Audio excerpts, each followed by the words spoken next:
Today I want to talk to you about what happens when individuals form part of a group. Because actually, as human beings, one of the things that we do the most is enter into associations with other people and form groups. And there's a group dynamic, a new entity is created. And the question is how to make those associations, those groups, those organizations, those connections as successful as possible, because there's a lot of tension as soon as human beings come together.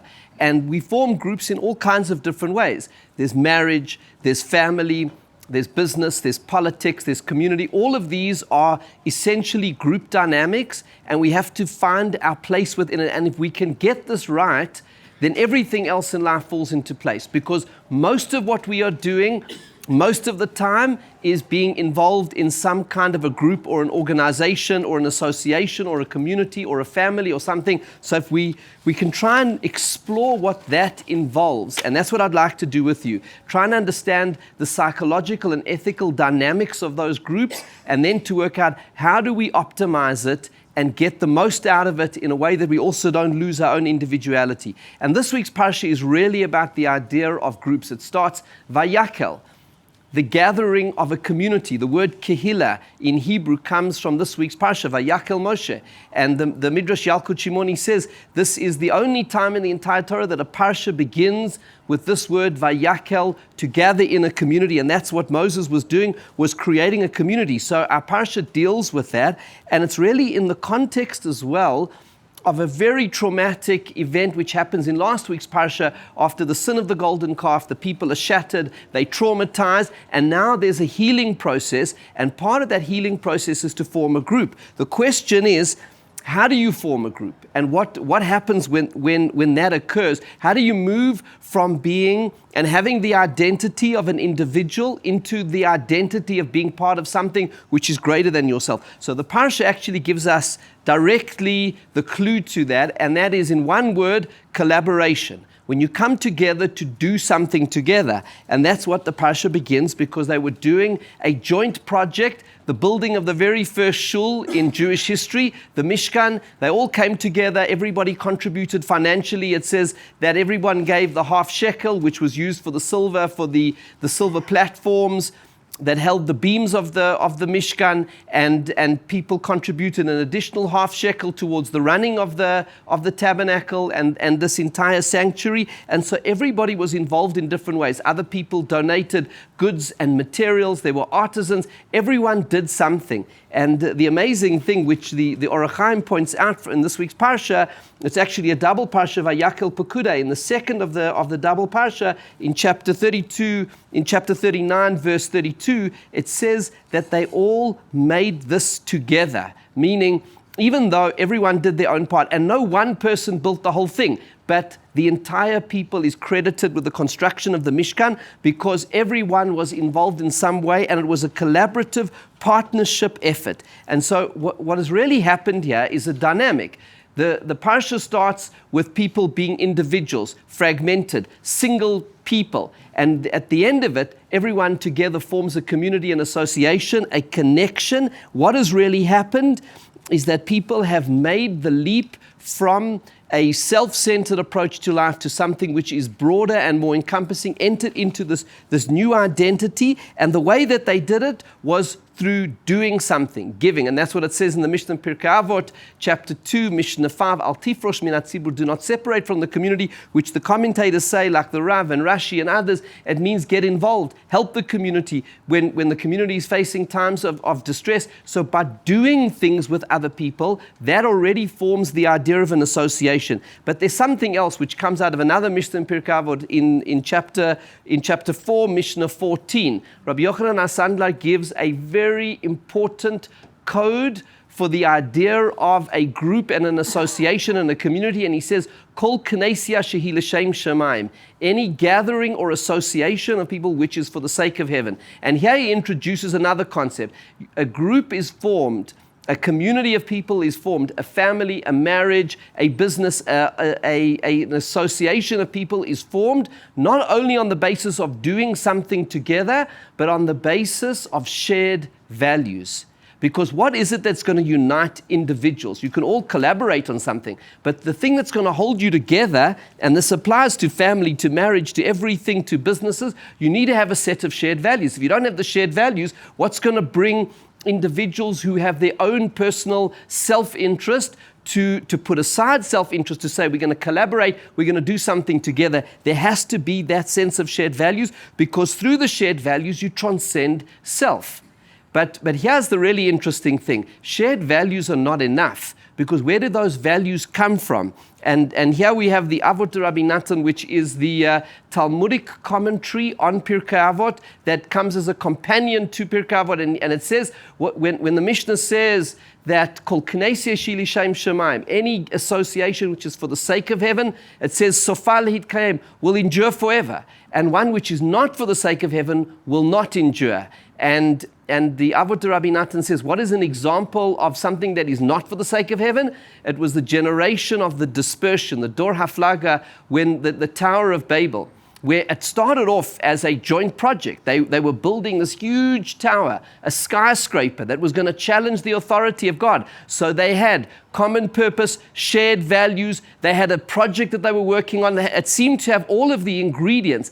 But it wasn't for the sake of heaven. It wasn't for the sake of God. It was for themselves. And you see here, if the shared values come from the people themselves, without reference to a higher authority, then there's nothing to hold them together, because you created your own values. And in the same way people can create the values, those values can be disregarded and pulled apart. And so what happens is in this whole enterprise, which is really a rebellion against God, it ends in misery and dispersion. The people turn upon each other. There isn't the cohesion that holds them together. It says that God brought different languages into them, but the different languages represents the individuality. Languages amongst the nations represents individuality. Every nation has got its own language because it has its own culture and history. The language is just a product of that. So when the Tower of Babel came apart because of different languages, it means the individual spirit within every person,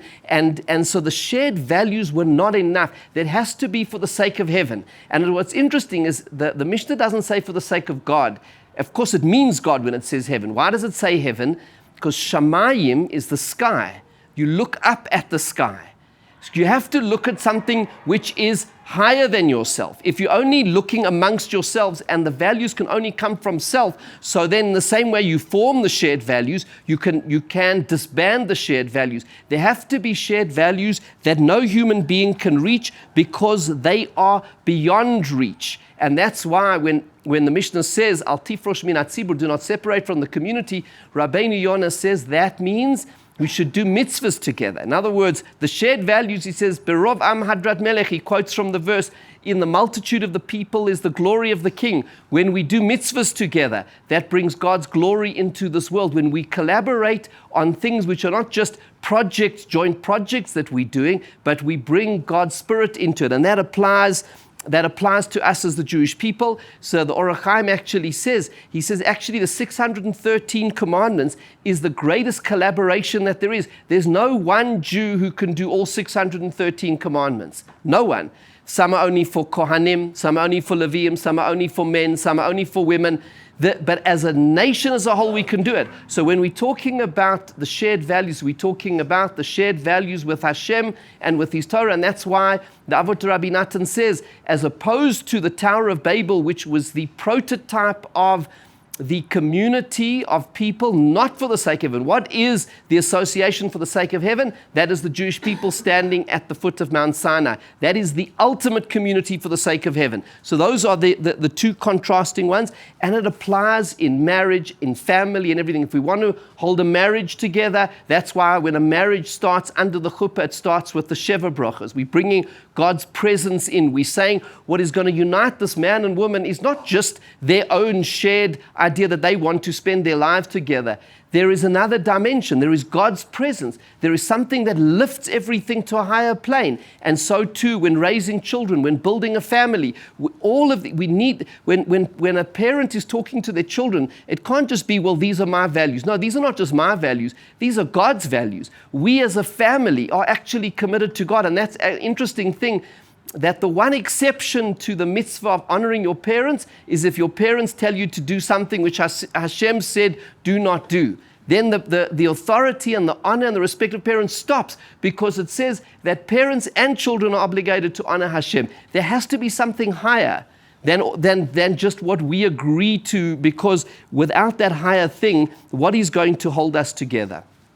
However, this is not the end of it, because groups can be very dangerous. It's like all very well to say that it's important, the group is holy, do not separate from the community. A community dedicated to heaven will endure forever. The importance of tzibur, of community, of association is fundamental to what it is to be a Jew and to the heart of what Torah is all about.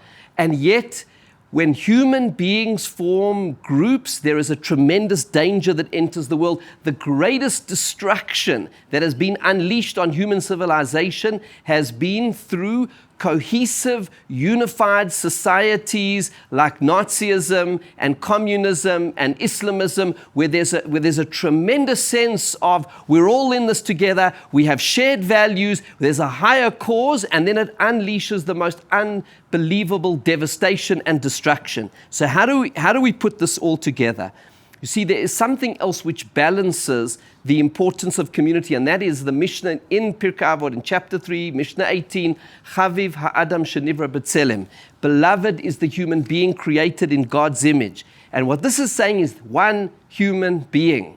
The individual is sacred and holy. And notice what the Mishnah says, created in God's image. B'tzelem Elokim means there is something in the human being that makes us like God himself. We have our neshama, our soul is a godly soul. And God, if you were to define God, Hashem, what is the defining quality of Hashem? Echad, one. Shema Yisrael, Hashem Echad, God is one. Individual. God is the ultimate loner, the ultimate individual. There is no one like him. So when it says that the human being is B'Tselem Elokim, is in the image of God, it means we are fundamentally alone. We are individuals. It's true, we associate with groups and families and marriage and children and organizations and communities and shuls and businesses and societies, but a human being is born alone and they die alone. We fundamentally, in the most deepest existential way possible, we are alone in this world. No matter all the associations and friendships and connections that we form, we are fundamentally alone, because we are like God in that respect. And there is a greatness within the individual. And that's why the Mishnah in Sanhedrin says that God, when he created the universe, when he created this world, he created the animals en masse, species at a time. Only the human being was created by themselves, because as if to say, to teach us the lesson that whoever saves one soul, it's as if he has saved an entire world. One human being is an entire world. You don't need billions of people to make a world. You need one person. And God, by creating one person at the beginning, he was making that statement. And so therefore, the counterbalance, and you can test this throughout history, and you can test it in the example that the Mishnah gave, that the Avot Rabbi Natan gives, that of the community that is not for the sake of heaven, that's the Tower of Babel. What was that defined? That was the prototype, the paradigm of all tyrannies. In fact, the Netziv Volozhin in his commentary there shows how they used furnaces, and it was like a police state. They used the Tower of Babel to be a police state to watch over people and surveillance. And when a person fell off the building, they let him fall. The bricks were more important. The human individual was crushed. And if you look throughout history, if you want to find the defining thing of a tyranny that destroyed the world, it is because they did not respect the divine image within a human being, that we are created by God, and you cannot crush the individual. And any society that will find space for the individual will ultimately thrive and be based on a sense of respect and dignity and be able to endure. But now comes this question: are we not then stuck in a fundamental contradiction? Because on the one hand, we have the value of community and association and moving beyond ourselves. On the other hand, we have the sanctity of the individual. How do we put those two things together? And what we do know, and the Rambam writes about this in his introduction to Pirkei Avot, in a number of places in his commentary on Pirkei Avot, especially in chapter 2, Mishnah 1, when it says The attribute that we have to strive for is tiferet, which means beauty and balance and dignity. The Rambam says it's the middle path. We have to find the middle path. So somehow we have to find that middle path between the group and the individual. Now, how do we navigate that? The key to this is to go back to that Mishnah that we said in chapter 2, Mishnah 5, Al tifrosh min hatzibur, do not separate from the community. The Midrash Shmuel, in his commentary on that Mishnah, has a fascinating insight. He actually says, what do you mean don't separate from the community? Maybe you should separate from the community, because he points out the later Mishnah in Pirkei Avot, chapter 4, Mishnah 28, that we've quoted many times in this series, because it's the root of all human failure. The three character traits that destroy a person and destroy the world: hakina, hataiva, v'hakavod. Jealousy, desire, and the pursuit of honor. So you know what the Midrash Shmuel says? All of those character traits come out when you're with other people. There is no kina, taiva, v'kavod. Where's jealousy, pursuit of honor, desire? It's all in the context of other human beings. So he said the best way you could actually protect yourself spiritually, morally, is isolate yourself. Go live by yourself. Because the minute you interact with other people, then comes the possibilities of lashon hara, of speaking negatively about them, about honesty, about integrity, about hurting another person's feelings, about being jealous and pursuing honor. All the trouble comes when we get together as human beings. So maybe, why does the Mishnah say don't separate from the community? Maybe you should run away from the community because it's just going to bring trouble. So then he goes on to say this, a very important and profound point, which the Torah says right at the beginning. And he quotes that verse. You see, the Mishnah says God created man alone, one human being. And then it says, Lo tov heyot adam levado. It's not good for man to be alone.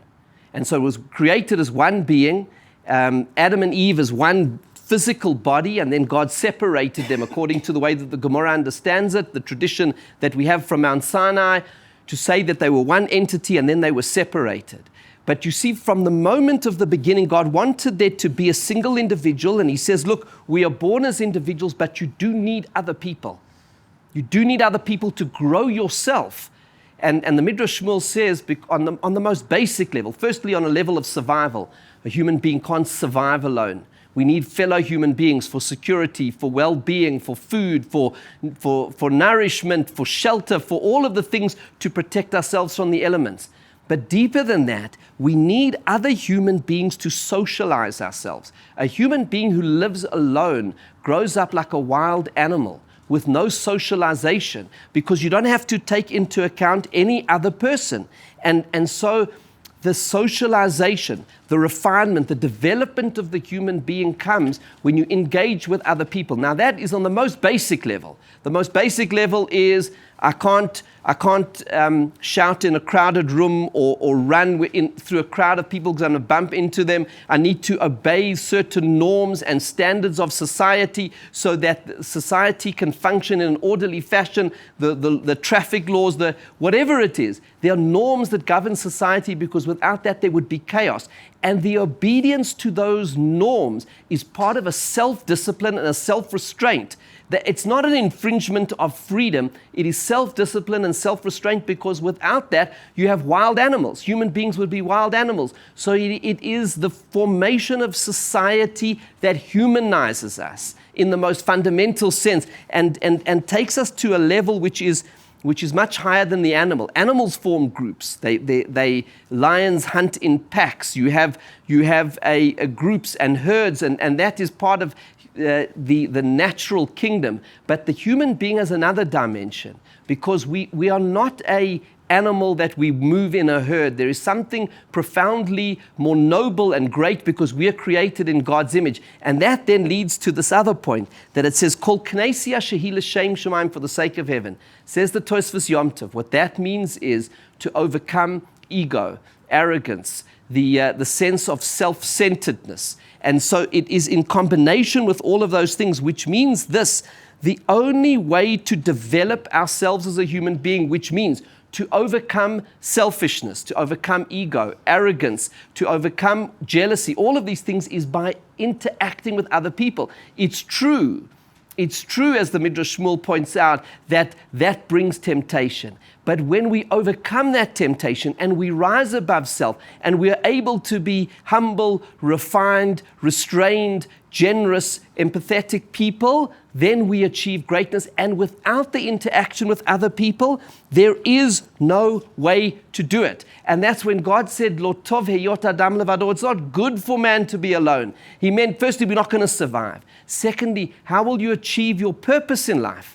And that's why he created marriage right at the beginning of human civilization. He created marriage and the possibility of children and family, because he said, how can Adam here grow up as a person without somebody else to worry about? All of a sudden, then coming into a marriage, he then has to think, well, what does she want? How can I help her? Maybe she has this need, I have that need.